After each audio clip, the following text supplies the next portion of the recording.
আসসালামু আলাইকুম এভরিওয়ান, কেমন আছেন সবাই? আশা করি সবাই ভালো আছেন। আমিও আপনাদের দোয়া ও ভালোবাসায় অনেক ভালো আছি। তো আজকে আমরা চলে আসছি মেট্রো রেল স্টেশনে। মানে আমরা আজকে এক্স মেট্রো রেল স্টেশন থেকে অন্য মেট্রো রেল স্টেশনে ভ্রমণ করব। সেই জন্য আমরা সর্বপ্রথম চলে আসি ঢাকা শাহবাগ মেট্রো রেল স্টেশনে। এখানে আসার পর আমরা টিকিট কেটে নিই, কারণ মেট্রো রেলে ভ্রমণ করার জন্য আমাদেরকে অবশ্যই টিকিট কাটতে হবে। তো টিকিট কাটার পর আমরা সামনের দিকে এগোই আমাদের প্ল্যাটফর্মের দিকে।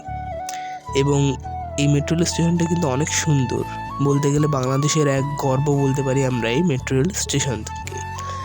তো আমরা সামনে এগোতে থাকি আমাদের প্ল্যাটফর্মের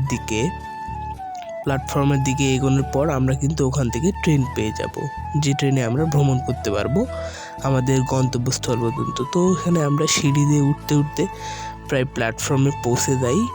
প্ল্যাটফর্মে পৌঁছার সাথে সাথেই কিন্তু আমাদের ট্রেন চলে আসে। তো আপনারা দেখতেই পাইছেন আমাদের ট্রেন চলে আসছে। তো আমরা এখন ট্রেনে উঠবো।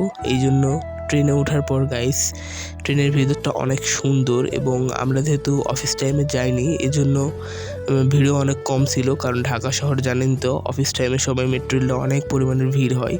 তো এখন ভিড় নেই গাইস, আমরা আমাদের গন্তব্যস্থলে চলে আসছি, সেটা হচ্ছে শেওড়াপাড়া রেলওয়ে স্টেশনে।